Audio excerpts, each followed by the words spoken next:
What's up? Welcome everybody. It is the Morning Vibe live on March 28th, 2022.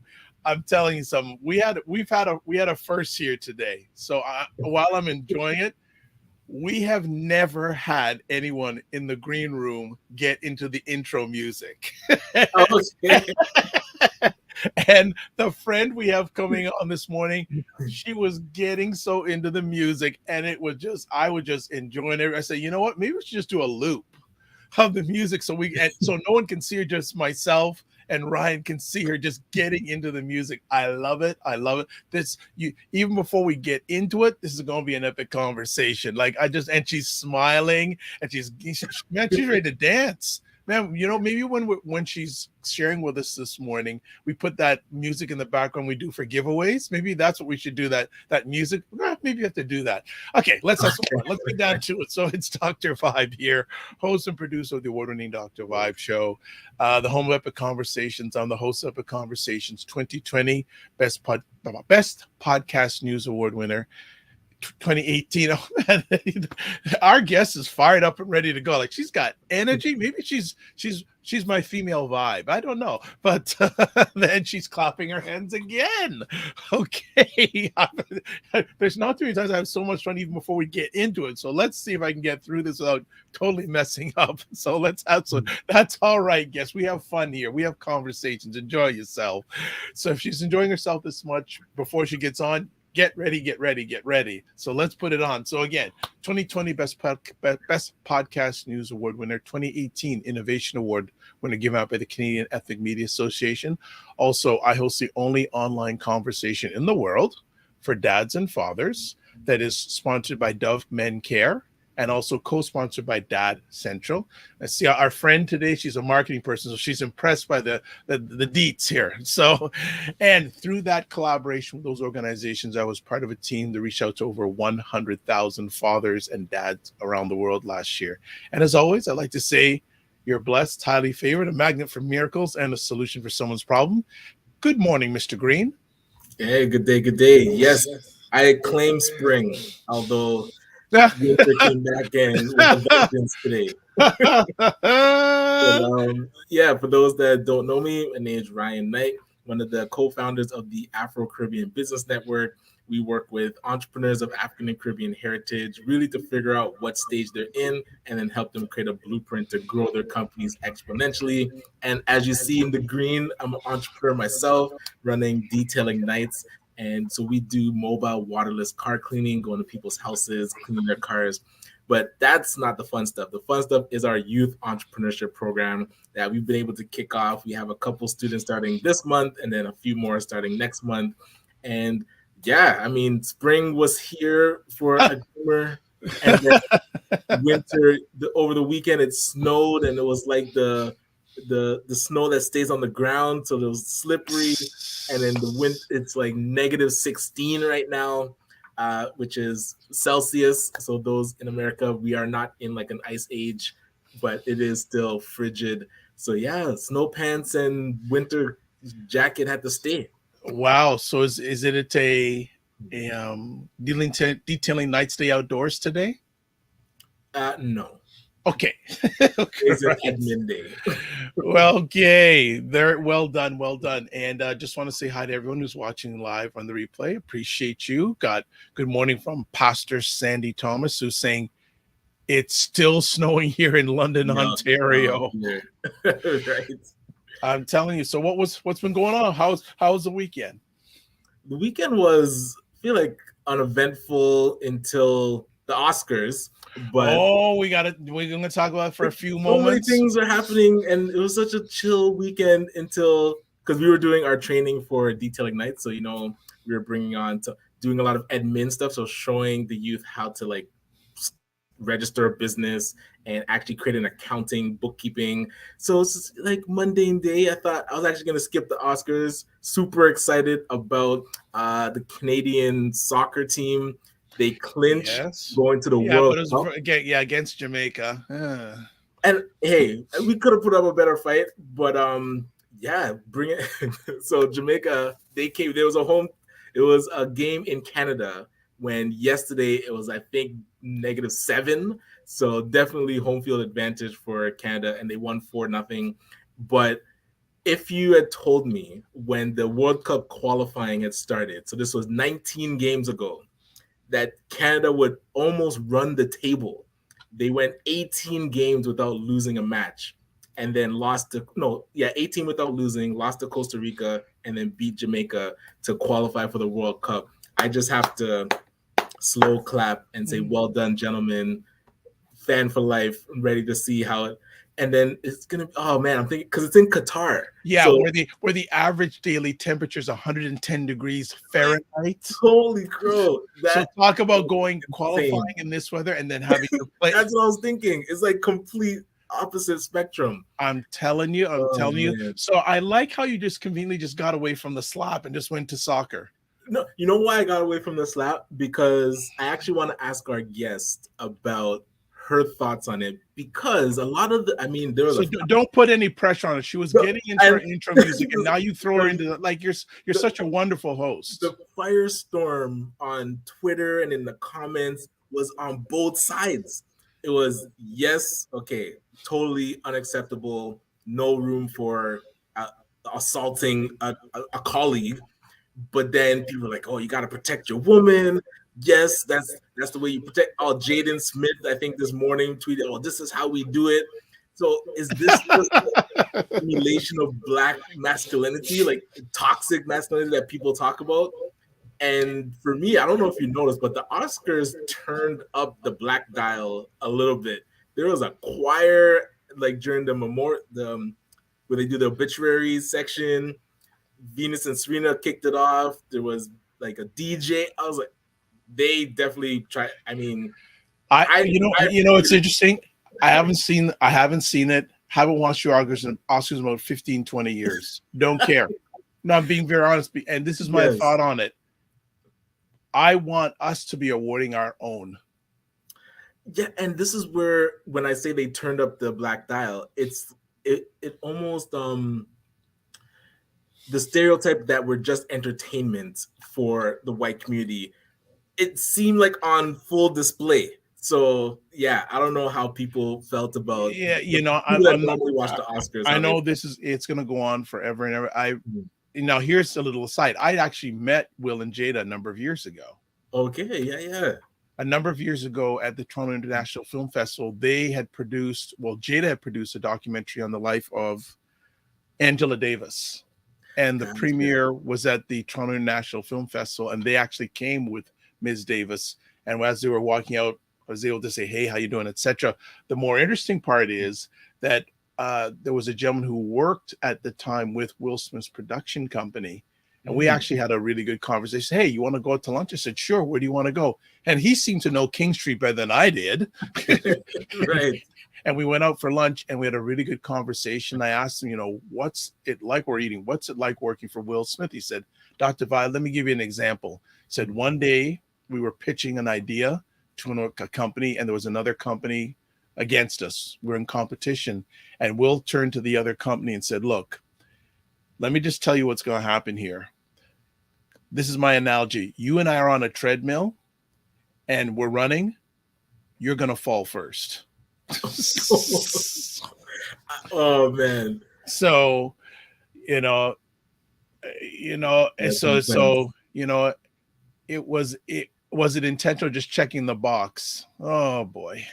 Well, and that's where consistency comes in. So because for the last couple of years, it's been a real, I'll say, like, people are advocating against the Oscars, although they're not representing or even including a lot of the Black culture. A lot of the nominees were not from the Black community. And then that's where Pastor Thomas is saying, so now are they just checking the box and say, hey, see what we've done for Black people? But if this is more what they're going to include, which the entertainment factor did go up, if they could condense it to about half the time, I think they've got something to work with. But 3.5 hours, I don't know. I don't watch it. And again, and to be totally honest, I'm not a big movie goer. People say, why don't you go to movies? Say, well, I create my own content from my own people. Right. Nah, man, I love movies. Well, movies that's and the thing too is, I know enough people. They live enough movie drama. I don't need to go pay whatever it is, right? Like so and I'm obviously I'm sure there'll be a lot of time. I'm not going to pay a lot of attention to it because you know what, and I do have to a little bit because it does impact us, what people think about us, whether we like it or not. That will impact, especially Black men. Well, and that look at the headlines. So Will Smith also went on to win Best Actor for his role in King Richard. He's been coveting that award for how long? They almost boycotted when he didn't get nominated for another, like a few years ago. But now all the headlines was just about him assaulting Chris Rock instead of about him winning Best Actor. Well, it's interesting because he won an award. Well, let's look at the analogy. A lot of people have been upset he hasn't won an award. So first of all, the incident last night with Chris Rock. Second of all, he's portraying in some people's minds a very controversial gentleman in Richard Williams. Yes, absolutely. So it just seemed that everything just seemed to fall into place. Like controversy just built on controversy, like last night. So but I just I'm paying a little bit of attention because it's gonna say some people are gonna say, hey, you see how they treat each other, right. You see, right? Yeah, this is where I'm curious if the Oscars, if this was like they loved it. This is great for them. I'm telling you, the Oscars is on everybody's mind to begin the day for Monday. You know, if they're like, listen, how do we stir up some? I'm curious what the Nakimbe thinks about. It's controversial marketing, and I know our friend wasn't expecting to chat about this morning, and I can see you going, but we won't spend a lot of time. But to me, what's more interesting that happened in the U.S. last week? Did anyone know that the Black News Channel is no longer? That is actual bigger news. Yes. And I don't know if anybody saw Rowan Martin. Yes, I saw a really good breakdown of why it didn't really last. So I haven't seen it yet, but I have my thoughts on it just quickly. For people who don't know, Black News, it was a Black News channel that was set up. They got some pretty prominent Black journalists who've been on other platforms, on people like, what's the guy's name? Mark Lamont Hill was one. Okay, I remember him. There's Charles Blow, who used to be on CNN, who is a writer, a columnist from the New York Times. But this is one of the things that can happen when it's not Black controlled, because at the end of the day, the person who was feeding the money was Sharif Khan, who owns the Jacksonville Jaguars. So again, these are some of the things when you don't own it, and plus they went out too large. Like they're trying to do all this big thing. They did control. They didn't own it, but it was run by Black CEO and Black. Yeah, it was run, but that running and money are two different things. But I'm saying they got the money they needed to launch the thing. 50 million is not. I agree, but what was the color of the hand giving the money? But that doesn't have to do with operations. Like if I what? get 50 million, no. What? If I get 50 million, what? I am in charge of that money. Yeah. Okay. When you need another million, why do I need another million? That's the problem. You give money to people that don't know how to manage money. Let's flip it. Hold on, let's flip it for a sec. If it was if it was the guy that owns the Weather Network. I know the guy you're talking about. So if he had given the 50 million and then they blew it, he probably would not have given more money. Yeah, blowing money is nothing to do with. But they came out too big. But that's what I'm saying. That's not the Jaguar. But those two work with each other. Nah, that doesn't, because he put up 50 million and they blew it. You can't put that on. That's because Black people didn't own it. Okay, who blew it? The people in charge of the station. Okay, and then that's the CEO. What's his name? The guy who used to be the football player. Yeah, no, I don't even know. I don't know enough. But I just think that they came out too big. Kudos to Byron Allen. That's who you're looking for. Allen, yes, thank you. Yeah, I think that what they could have done, I'm gonna say, really, what they should have done is something that we're doing, smaller scale. Yes. smaller startup. Similar to like Brandon Golness, like what he's been able to do on YouTube, and he's in control of what he's doing. That's where the platforms are going. Having a cable network, I don't know. Like that to me, that wasn't a good choice. And Rowan Martin, I have some concerns about him, but his model is working because it's basically funded by the audience. There you go. Right. And it may take a longer time to get started up, but it's a more community based instead of one person holding the bag. Yeah, absolutely. But he gave them the bag. That's the crazy. Like if he was holding the bag and like, oh, I'll give you out 500,000 at a time when they know the run rate's like 10 million. But the thing is, if they needed more money, remember Sharif Khan. But this is where we all watch Shark Tank and Dragon's Den. If you get money, you have to be good stewards of that money. Yes. And if you're not going to get more money. It doesn't matter who's the funder. So here's a good question. How many white communications organizations have Black people funding them? The number could be 0, but they don't need that money. So that's where they're not going to the Black community to get money to keep their doors open. So do you feel that we're cutting into our friend's time? So she's put on her glasses, so we better stop while we're ahead. Should have that. So Pastor saying, what was the strategic plan? I would have loved to have seen their business plan if they had one, the business concept, financial goals. Good question. But it was just, we'll have to bring this up on Friday because I don't want to take into our guest time. And maybe she'll join in the conversation too, because she stopped dancing. So, I don't, well, so good point. You have to be good stewards of money. I agree, but I just think that, we'll just leave it at that. No, hey, good morning, Michelle from, here's someone that knows our friend. Actually, and she made me aware that our friend's coming on, Michelle, who's in Mexico right now. Awesome.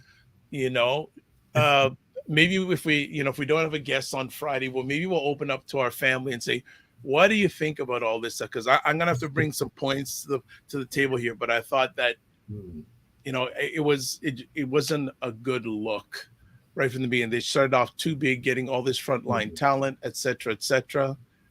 And okay. So now I know how Michelle knows our friend. She told me in the comments. All right. I won't put the comments up because, I won't put that comment. I've been told to keep quiet. But it's on Facebook, so I can't shut it down.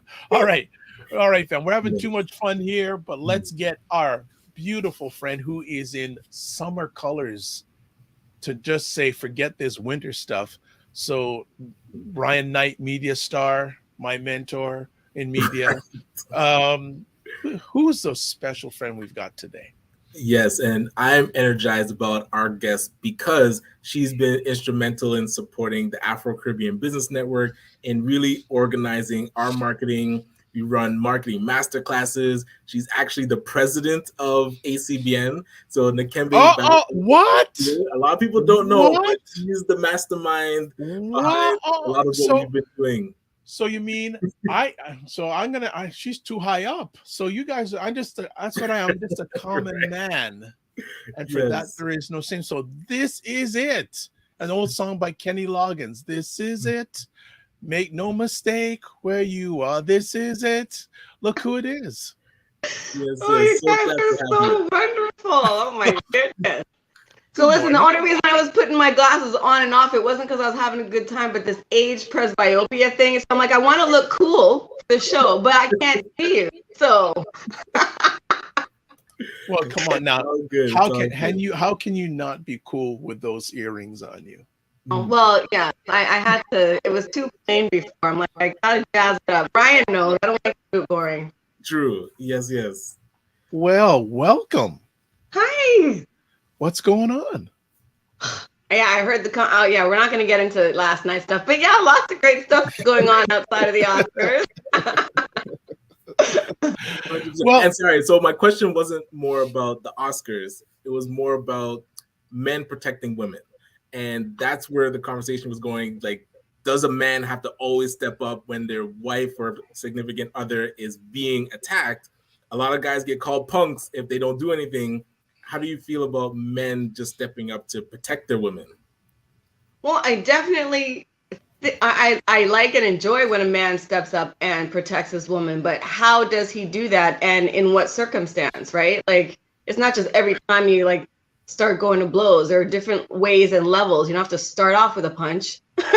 You know what I mean? Absolutely. Exactly.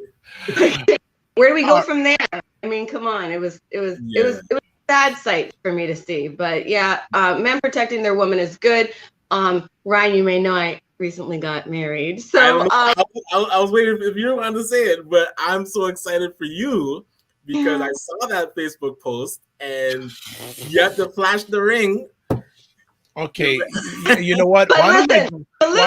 Why don't I just take myself off screen and you two can go party on your own? But listen, the reason I want to say that is because Steve Harvey often says that when a man really loves a woman, he will do three things. He will protect her, he will profess his love for her, and he will provide for her, right? And so my man does all three, so he's definitely a keeper. But so yeah, protecting, providing, and professing, is really important. Those three things are important, I think.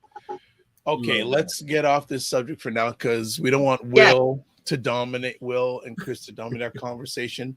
Can you tell us a little bit about yourself other than having the big rock and the fly earrings and all that? So can you share a little bit about yourself? And Michelle says, tell her I say hello. She's always been a beauty inside and out. Oh, I love Michelle. So yeah, Michelle and I went to elementary school together. So Michelle's known me since I was like 10 or 12. So that's why I was like, it's not that you couldn't talk about it. I was like, but she knows a lot. She's known me a long time, like 4 decades almost. Wow. Yes. Okay. I love it.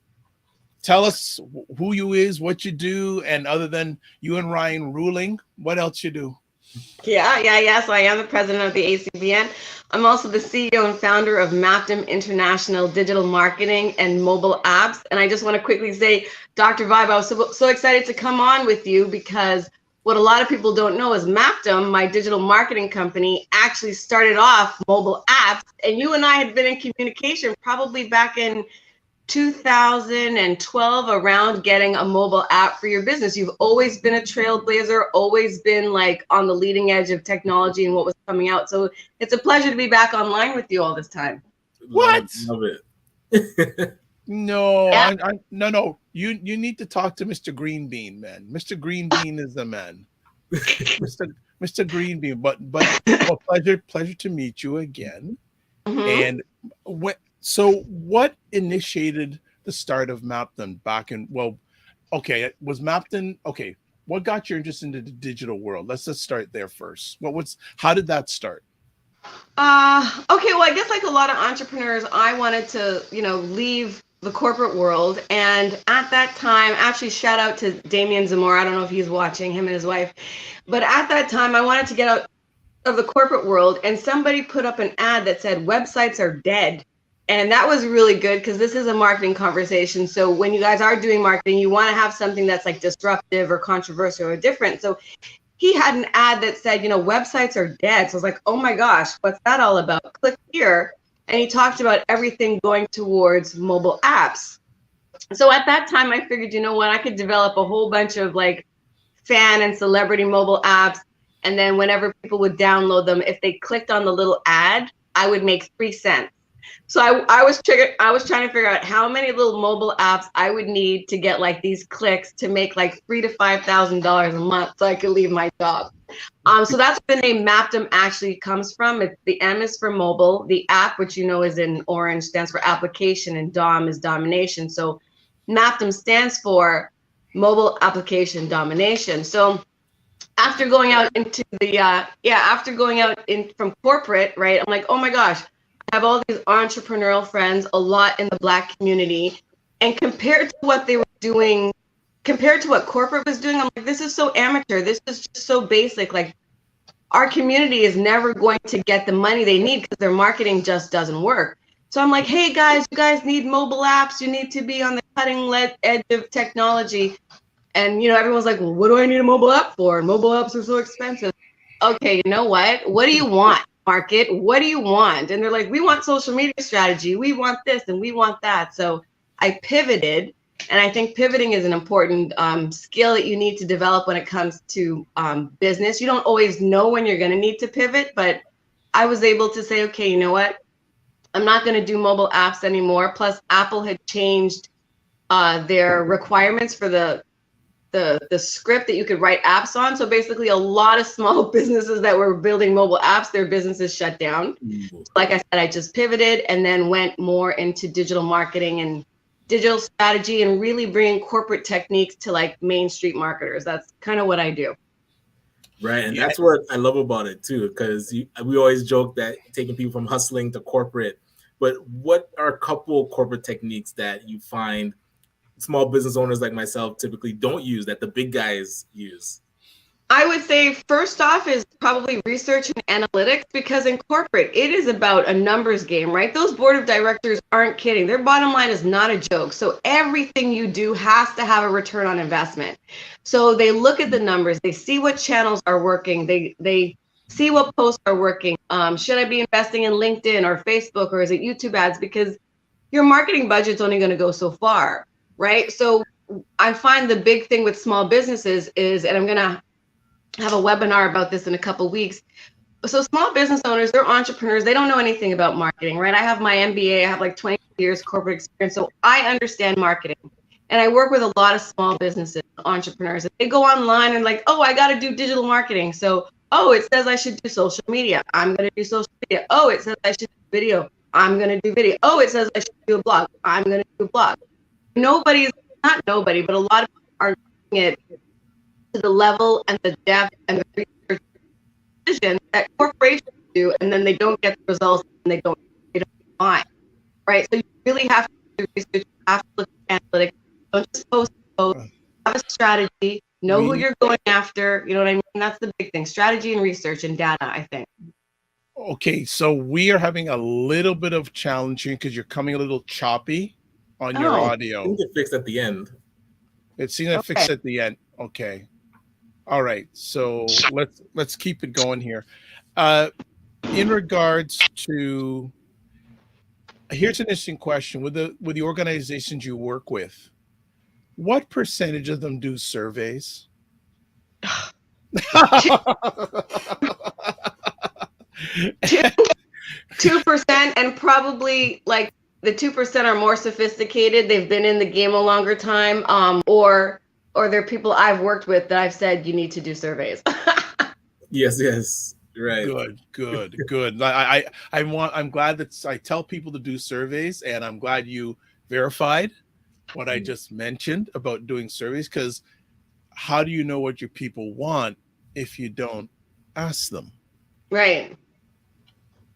I think a lot of times what I see with small business owners is they're so in love with their service and product. Stop right there. You and I, we definitely, sounds like we haven't seen each other, but we know each other well. What I tell a lot of business owners, stop making love to your idea. Yes. Yeah. All right? They do what they want to do. They pick their brand colors because they like their brand colors. They pick their font because they like the font. So I'm curious to get your thoughts on, International Women's Month is wrapping up, and the way that is branded and marketed to the world. Oh boy! That people are engaging with it in a respectful way, or do you feel like it still has a lot of work to do to really, for men especially, to understand the perspective of the women? Oh, wow. Okay. Well, I was excited to come and talk about this because I think that, International Women's Month is awesome for its recognition and sort of shining a light on it, right? Mm-hmm. But it can be a little bit commercialized, just sort of like Black History Month. It's just like, oh, it's Women's Day. But it's gotta be deeper than that. I've been working with a lot of female entrepreneurs lately. One of them is a mentorship organization for women, and they're saying women are often trying to compete in a quote unquote man's world in terms of what business should look like or be like, or what the definition of success is, and that's not necessarily the same for women. And then I ran into another organization, and the lady was like, oh, they're sick of all of these ads about digital marketing. You know, it's all full of testosterone. And it's like, so, you know, celebrating International Women's Month and, you know, honoring your mom and your sister and your aunt and your grandma, all that stuff is great. But I think just like they have diversity inclusion officers, like in corporations, like have a Black person on the board that can, I think that more organizations need that for women, and particularly in digital marketing, there are not a lot of women. There are not a lot of women of color, you know, and so some of the ads and stuff that are coming out, they're not really speaking to women. And so we either, not me necessarily, but I've heard that they're not attracted to those products, and some of the products that they would be attracted to don't necessarily have the same level of sophistication that some of the ones that are male dominated do.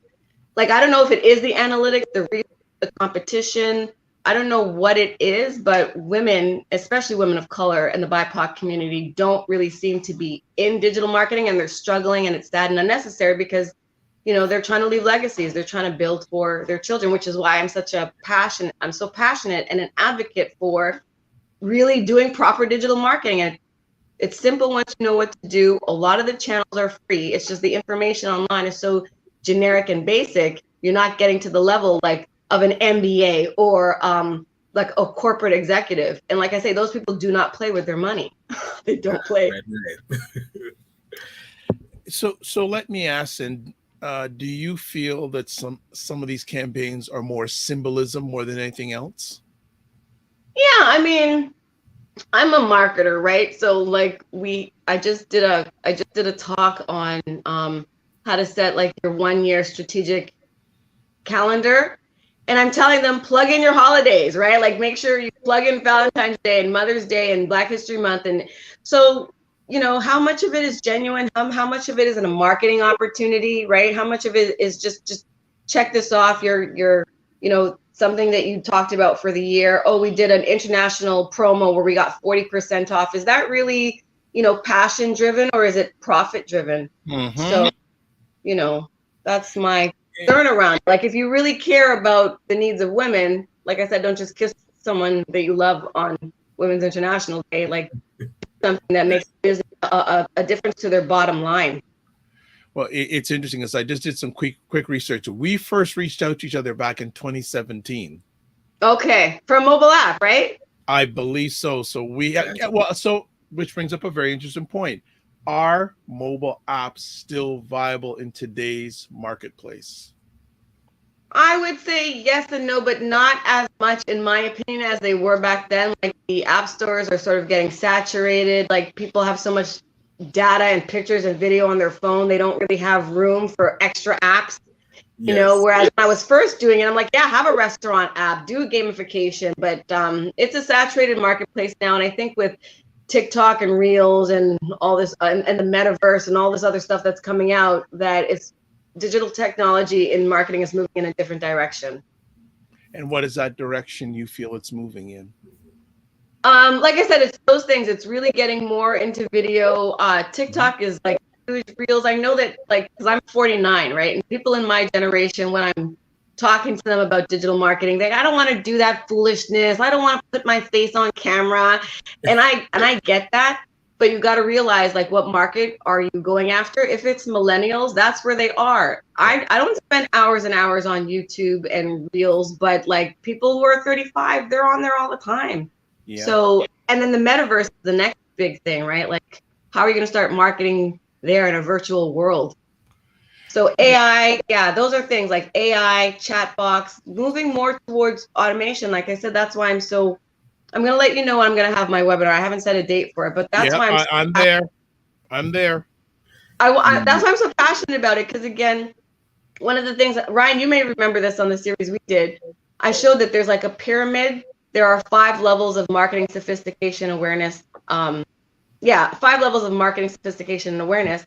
And a lot of people are on the bottom level. They're just basically relying on their website and social media, right? That's only going to take you so far. The experts, they're doing automation, they're doing programmatic, they're doing dynamic content. So I can have an email, and depending on if you like, you know, health or tech or finance, the email that's going to go out to you, the content is going to change, right? That way I'm going to have higher engagement, more stick rate, better click-through rate. But if all you dropping the bombs, here it comes. Yeah, the orange bombs are dropping. Orange bombs are dropping. I love that orange bombs are dropping. So like I said, if your big ticket to legacy is your website and your social media and you're missing the 4 other levels, you are in so much trouble and people just don't know. So like I'm having this webinar to like let people know this is the truth about how you do marketing, not just this fluffy stuff. It ain't gonna work. So let me ask you, won't get into too much details live here, but Ryan and I were part of a conversation on Friday with a rather prominent financial institution in this country.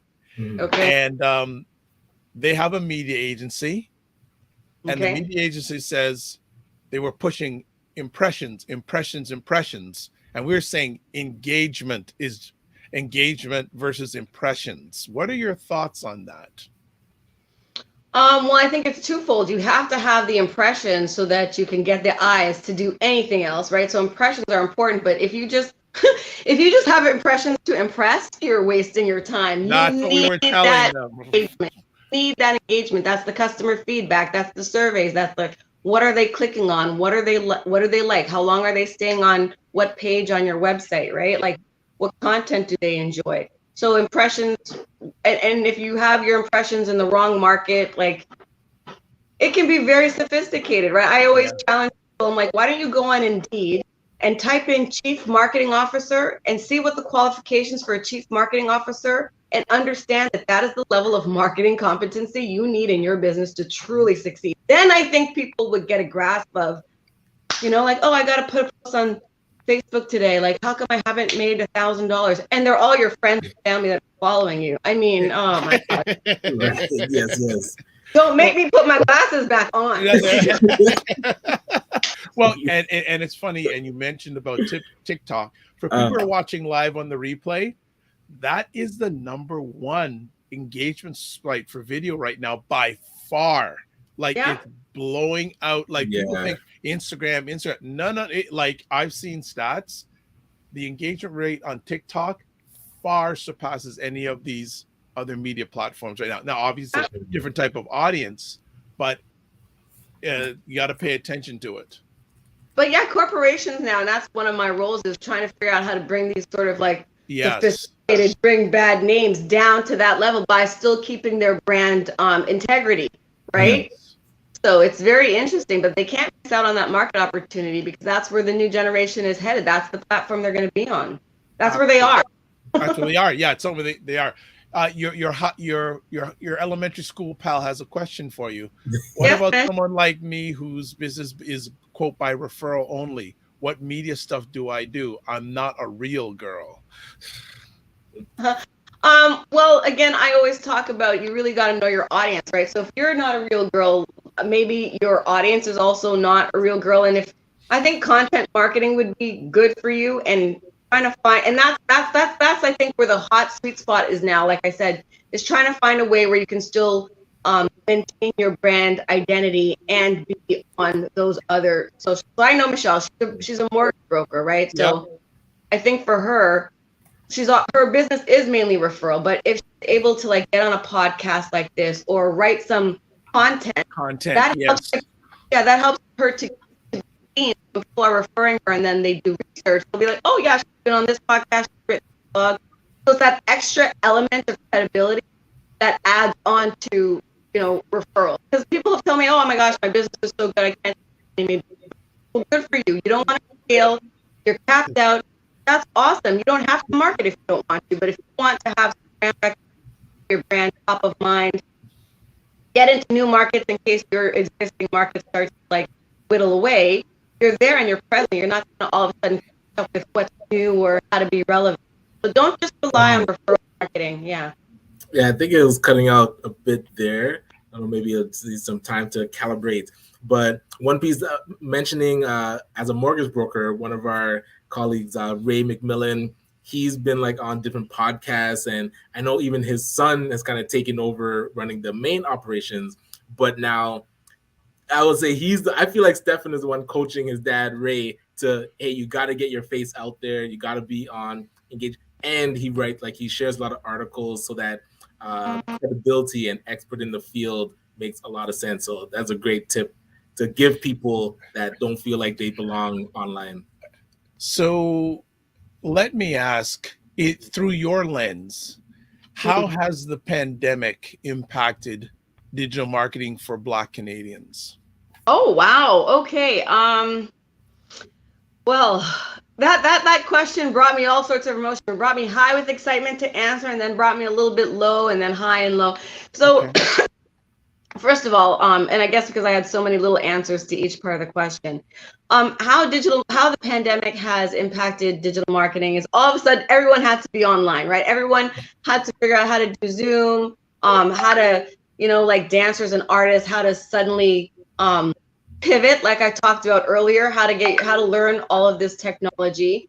So that was one of the things. And again, the upcoming webinar and like stuff I want to do in the future.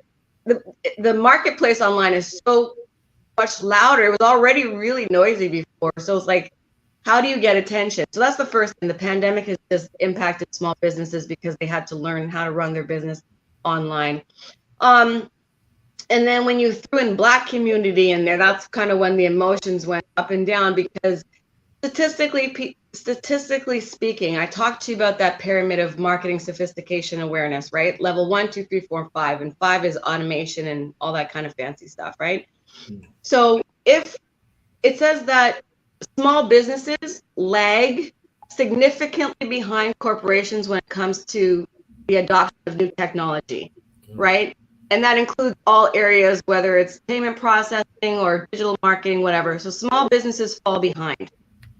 Black people fall behind technology and all of those things too. So now add on that you are a Black small business owner, you are even further behind, the technology advancement scale, right? So in terms of digital marketing and the pandemic and the digital marketing in the Black community, it's like, if we don't start to adopt these technologies, if we don't educate ourselves in a meaningful way to have impact on our marketing, it's going to be problematic. Like I said, we're moving more into research and data, chatbots and AI, which is artificial intelligence. We're moving to the metaverse. Like I said, if you're still concerned about your website, Wix, right? You know what I mean? That's not going to cut it. So like and for those people who have been able to take advantage of, whatever opportunities the pandemic made available, they've been catapulted forward. So the pandemic has impacted us in so many ways. Not only just from a digital perspective, but someone pointed out to me that our community tends to have multi-generational members in one household, right? So it's like, if one of us gets sick, you're bringing it to your mom, your aunt, and sometimes your grandma, right? That's going to impact your ability. Like if people are sick and stuff like that, that impacts your ability to work, to function, because you're sick. You're around more people, or you're around a community that's more vulnerable. Whereas if you're in a different community, it's just the husband and wife and the 2 kids, and they're isolated, and mom is taking care of dinner and dad is downstairs working on his digital marketing campaign. It is a very, very different scenario for us. So yeah, great question. Well, I am so happy that I started this journey back in long time ago, so that when all people were the people who were saying I was crazy when I started this now come to me for help. Oh, it's always that way, isn't it? Hey, sometimes the best form of success is revenge. You know what I'm saying? In a good way. But no, I agree that people who were online before the pandemic, I can say it's been a blessing. I was curious, do you find that in the Black community we use new technology more just like on the entertainment side of it, and don't really utilize it how to get customers and increase sales? Absolutely. I think that statement sort of crosses a lot of boards, not just technology. Like we seem to I don't even want to be like that. Like we seem to. I'm not even gonna entertain that. But yes, I do think that other communities will adopt new technologies and stuff more for commercial purposes than we will first tend to do. And I mean, God bless us. I think that we're wonderful. I think we have amazing souls. And I don't think that we're naturally capitalistic or individualistic by culture and history. I think it's something that we've adopted because of the capitalistic system that we're in. So I think our hearts tend to lean more toward social enterprise and community. We know how tough it's been. We know the challenges. So we're always, there's something they call the black tax, where it's like, yeah, we make money, but you're using that money to give back, send back home, or, to give the next generation a leg up, whereas other people have, generations of wealth available to them. So yeah, that's. Question from one of our top supporters. Ooh. You may know this person. Good morning and congratulations. Just wondering what your thoughts are on paid ads for small businesses. Ooh. Good question. No. I'm so excited because Ryan will know that one of the things that Mactum, I always talk about differentiation, right? Like the marketplace is so huge that how do you differentiate yourself? And one of the ways that Mactum was able to do that is we have these proprietary methods. And one of them is, Ryan, the 10 Commandments of Marketing. Yes. And the 10 Commandments of Marketing help everybody follow the necessary steps that corporations do. So it starts with knowing yourself, doing the research and the analytics that I talk about in the beginning, and you do paid ads last. You can do a lot of organic testing through video, through content, through social media. Once you know what works, then you take that information and that knowledge and you apply it to paid ads. I can't tell you how many small businesses have come to me after the fact. They've invested thousands of dollars in a Facebook ad campaign or a Google ad campaign.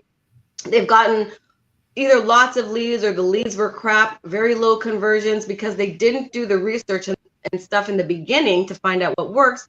They burn through their budget and then they're back at square one. They're dejected. They're sad. It's like, I got to go back to work now. How come this campaign didn't work? I mean, so yeah, paid ads are amazing and wonderful if you've done the strategy and the research ahead of time to know what's going to work.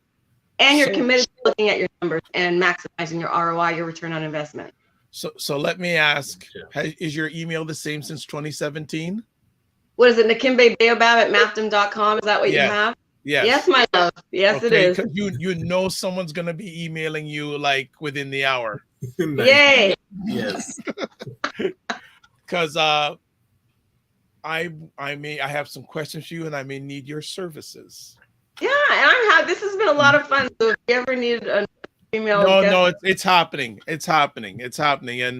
And shout out here, Alan Arthur. Big ups, my sister Nakimbe. Woo! Alan, I've known Alan since high school. I love you, Alan. Such a big supporter. Nice. Caribbean vibes. Man. Absolutely. What is your thought process with the current economy and when it comes to digital marketing? Because of course we're seeing the rise of pricing everywhere and people have to be even more, let's talk from a Black Canadian standpoint, more frugal with their money.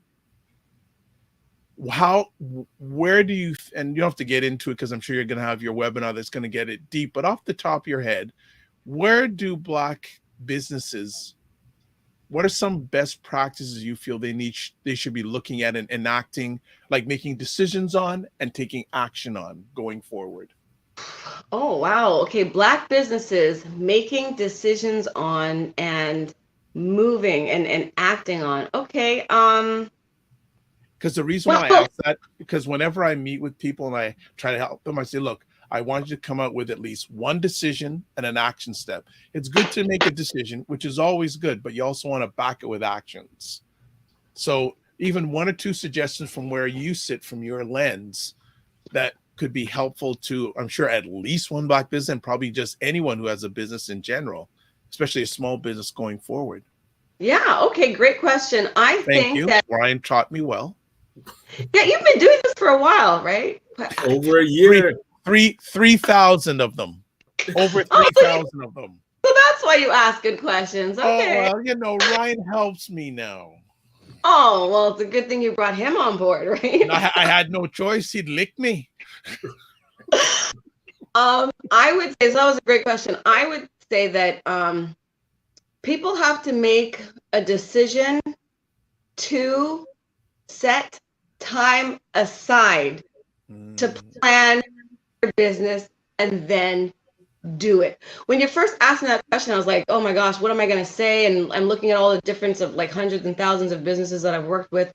And I think whether it comes to finalizing your business plan, to getting your finances in order, and Ryan, the ACBN, is really great with financial forecasts and helping getting grants. So setting time aside to do your business plan, setting time to do your social media plan. Everybody seems to just jump into their business and just jump into operation, and it's very difficult to stop that, to start to do the mining and the data and the research that I talked about first. So I think whether it's operations or strategy or finance or all the myriad of things that you have to do to grow and sustain and scale your business, make a decision to set time aside every Saturday, every Sunday, once a week. Set time aside, make the decision to do it and actually do it. Get on the computer every Tuesday from 2 to 4 or from 6 to 8. Send out 10 LinkedIn messages, right? Love it. Send out Instagram messages to Love people. this. Just the decision is to decide to make the time. The action is to sit down and actually do the damn thing. I don't care what it is. Make a decision to sit down and do it and actually do it. That's biggest advice. Yeah, I love it. And it's interesting because like on Saturday evening, I made the decision that I was going to send out 15 video messages. Oh, nice. I got to do that. Right. And I've told people this before. It's still fairly new. All my introductions I do now, 90% of them, I don't do it via email. I send a video introduction. It's personalized video. That was the other question I was thinking you were leaning to in terms of number one advice for Black small businesses. Just get into video. That is like algorithms love it. You can do it you can have it on your website, your email signature, your trade show, your social media, your YouTube. It lasts online longer. It gives you more credibility in the marketplace. It's free to do. You don't need all the organic channels of marketing are free. Content, writing a blog is free. Doing a video is free. But you just have to know how to strategically use them to your advantage. And that's the missing gap there. That's what the webinar is going to talk about in a couple of weeks. Yeah, because when I send out an introductory video, especially to corporate loves it. They love it because they say it's, first of all, it's different and it's personable and they don't forget you. No, yeah. I mean, I get so many solicitation emails. Oh, are you looking for PCs? Do you want a new website? It's like, you don't know me. You don't know what I need in my business right now. Why are you around? You're just basically emailing me to ask me to give you money. I'm not stupid. That's what the email is about, right? But when you send a video message, it's like, wow, you've taken the time. You've made an impression. I can hear your words. I can see your face. I can get your tone. Video is the number one thing small businesses should be using right now. There you go. Now especially during the pandemic, I was on high with that because everyone was home. Right. Exactly. They were diverted. Like for some people, I'm sure. Do you know actually some of your clients that took advantage of the crisis? Oh, well, yeah. Again, one of my clients and really good friends, actually, she's one of the people I was thinking about. So she's African dance. And that is just drums and live. What the heck does that have to do with computers at all? So when the pandemic hit, she's one of the people who had to pivot. Marita, hi, how you doing if you're watching? She had to pivot, went online. And then what do you know? People who were too shy from around the world in like Sweden, Switzerland, all sorts of places were able to find her online and join in. So now she was able to make money by not just having local people travel, 20 miles or 20 minutes to come to class. She now has a global audience and she was able to capitalize on that and use it for financial purposes. So nice. Yeah, that was all video. Now her videos still stay online. She can have private tutorials. People can sign up to her website page. Her YouTube. It's been good for her. All right. Comments coming in like fire here. I like the highlighting of multi-generational households in her comments. That has been a marketing challenge in developing personalization towards a household of Black and Hispanic consumers. We also have Mr. McMillan, great convo and insight. Thanks for sharing all the ideas. I particularly like how you spoke of small business mirroring large corporations in the way content is presented. This is a terrific talk. Nice highlights and questions. Tim says, SME Black businesses need to make multiple checklists for working on their businesses and complete them. Yeah, set the time aside. Yep, set the time aside and make the action to do it. Fantastic. Absolutely. Ryan, talk.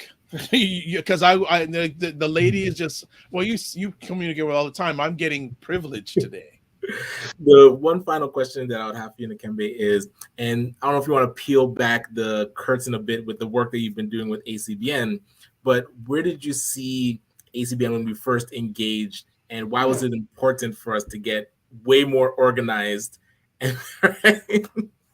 And what would be your guidance to other organizations in the Black community to follow a similar path of getting organized with their how they represent their brand? My heart's always been with the Black community, and so getting involved with the ACBN was like a no-brainer. And every time I have an opportunity, I tell Ryan how much I love him and appreciate him. And I was first drawn to him with his talk with intergenerational wealth and legacy. I'm like, yeah, I'm on board with that. So I think that just following the ACBN on social media before I became the president, and no, I was helping with marketing before that, but I'm like, you know what?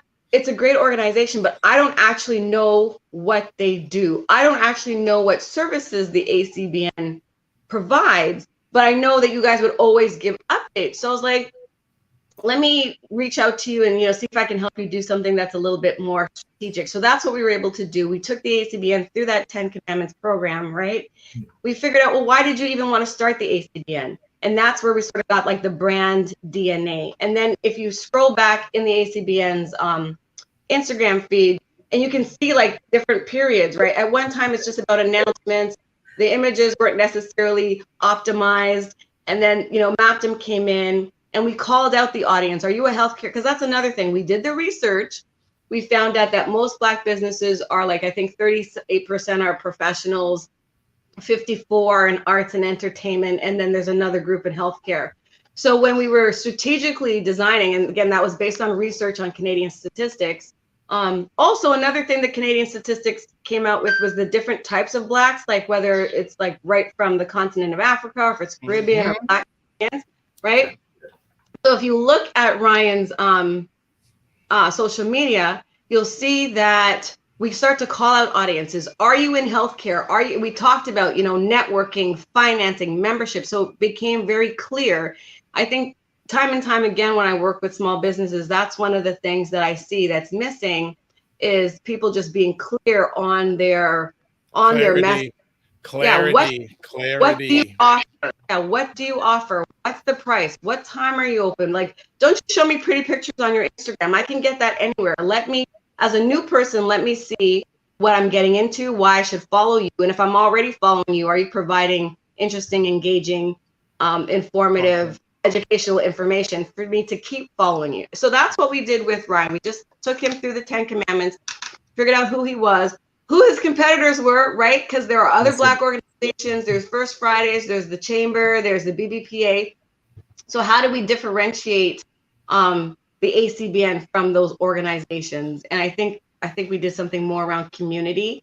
But yeah, taking those 10 steps and then applying them to your marketing, I say, is what I recognized was missing with the ACBN. And I'm like, I got to help you because our people need to make money. So you need to do well. So here you go. Agreed. And yeah, and they've taken off. Like the ACBN and Ryan, and that's one thing I love and appreciate. He really took heed to my advice. Some people don't. He just followed. He was extremely coachable. And now there's the results of that. And it's been nothing but an honor and a privilege to work with him and the ACBN. All roads lead to Ryan Knight. Oh boy. I'm telling you. So Ryan is LTDs, learnable, teachable, and duplicatable, right? That's right. We'll work on the duplicatable. I love that. Well, you're doing it already, man. So it's all good. It's all good. Before we let you go, and some people may not know this, were you able to do a TED Talk? Oh, wow. Well, you know what? The UTSC, I guess, had put out a call to people if they wanted to nominate someone, or do you know, whatever. And someone just said, someone put my name, and then they reached out to me and they said, hey, someone nominated you or said you'd be doing a great TED Talk, and we know you graduated from the U of T. So, but I had to compete for it, right? For me and a bunch of other people. What's your topic going to be about? Blah, blah, blah. And then a committee had to decide on if they wanted me to do it, and they did. And so that's what I did. How did it feel doing that? Oh my God. Well, you know what? It's funny. That's another great question. Thanks. So it felt great. I was super excited. TED Talks have really launched people's career, like big speaking platforms. And I'm like, I'm going to be the next Lisa Nichols or Tony Robbins. And then that was like, I gave my TED Talk February 2nd, 2020. And then I had all of these speeches lined up for International Women's Month in March of 2020. And then I think on the 12th, the world shut down. And so like no one, like TED Talk, who cares about your TED Talk? I'm like trying to survive a pandemic here. So, but it was still great. I still got recognition. It's something that I can say forever, and I'll probably do another one. So I'm excited about that. So for those who are watching live on the replay, I've on my Facebook page and on my YouTube page, I've actually put the link for Nakimbe's TED Talk if you want to watch it. Oh, thank you. And please comment, because that's good for algorithms. That's the key. Don't just watch it. Comment, like, share. Yes, and that's another thing people need to realize. If you are a content creator, get your people to make comments. Just liking it doesn't do much. Get them to comment. Get them to comment. Get them to subscribe to your platforms. And another thing, Black people, don't be shy. You have to have selfless, shameless promotion. This is a very competitive world. You think I don't care? I'm plugging my webinar. I'm plugging my TED Talk. You guys got to do the same thing too. 100%. You see. Well, I know you have a lot of things to get to, as always, but we need to have you back. Sure. This was a real pleasure. I enjoyed it. And actually, I want to offer something to you offline. Okay. Offline. You know how to be. No problem. Now, do you want an email or do you want a video? I want both, my friend. I want the video in the email. Video in the email. Yes. Okay, so then I'll send the video to you via LinkedIn.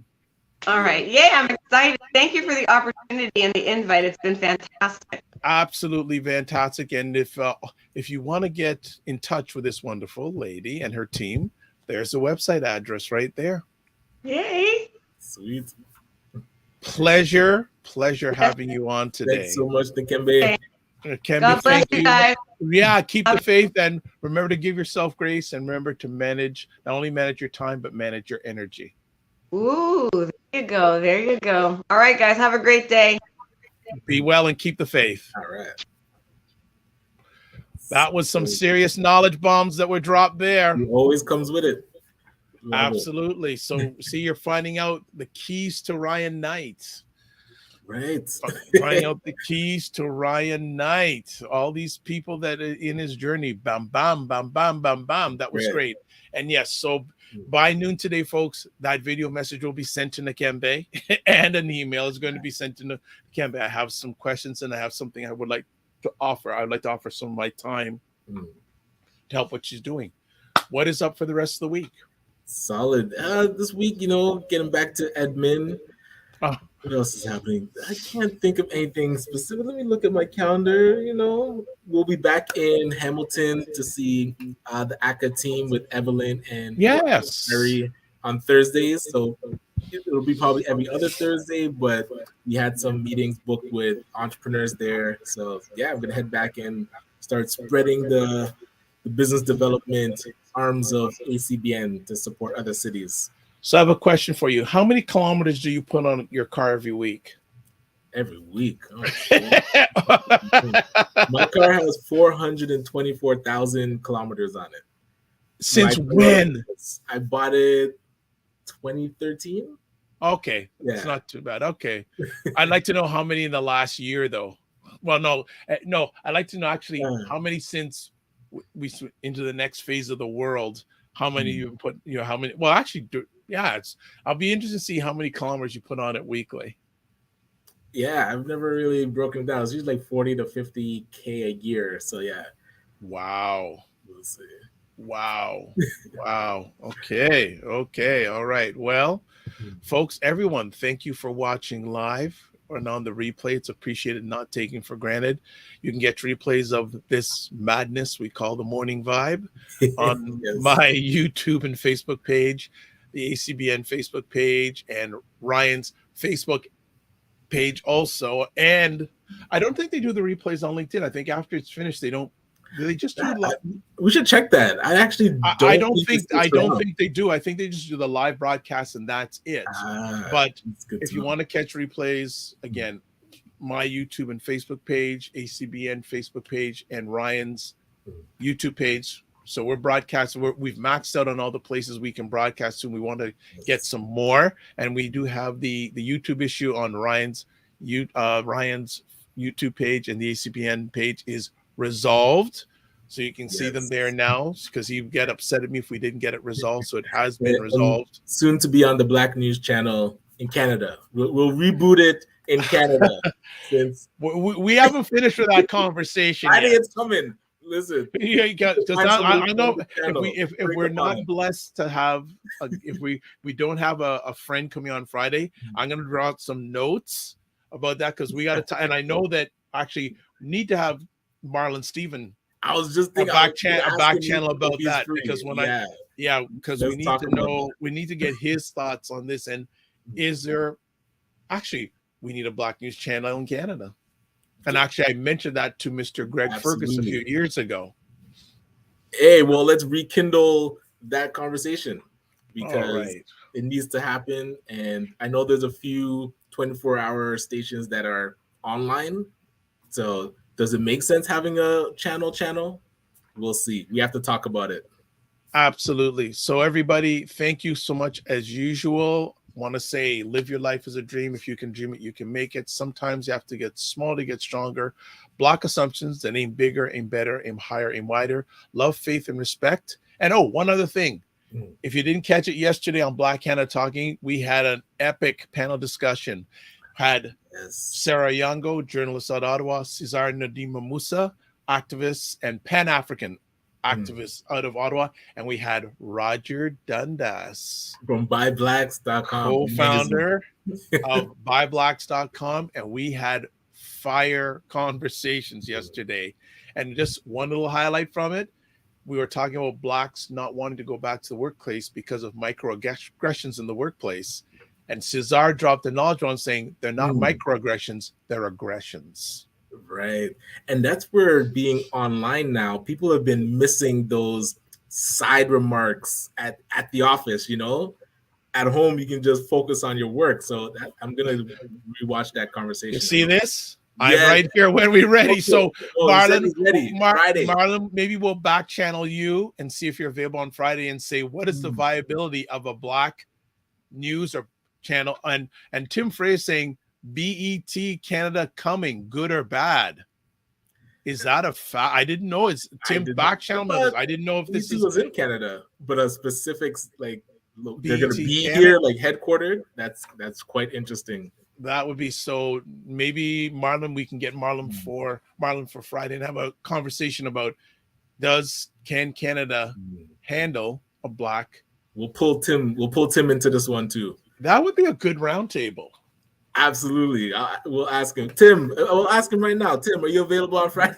That would be a really good roundtable. Yeah. Talk about the state of the Black Canadian content online industry. You know what? I think because and the people are gonna, how come you didn't bring me on? How come you didn't bring on? Listen, we'll invite Robert and Moses that run an actual 24-hour station. We need to maybe plan that one out, because there's a group of people we should have on for that. I'd love to get Shirley from Black Canadian Content Creators. Yes. And there's so many. It's a who don't you invite? Because again, you want a Canadian Association of Black Journalists. But I think maybe what we want to do is maybe run a series. Yeah. And have different people on. I think that may be, because there's so many content creators that we need to showcase or show to audience that I know of that a lot of you probably don't even know exists. So I think maybe we'll have to talk about that back channel wise. Marlon saying BET Canada, it's been attended more than once before. Gotcha. So see, we have people that know more than us when it comes to this space that we can bring on for you. All right. We'll start the series. Yeah, we got to see how we'll plan this series out and get different content creators to talk about the state of Black Canadian media and what what next. Agreed. All right. Live your life as a dream. If you can dream it, you can make it. Sometimes you have to get smaller to get stronger. Block assumptions, then aim bigger, aim better, aim higher, aim wider. Love, faith, and respect. Remember to give yourselves grace. And two last thing. Well, I said remember to give yourselves grace. And also, remember, I always say this now. It's important to manage your time, but it's just important to manage your energy. God bless. Peace to all. Keep the faith. See you Friday.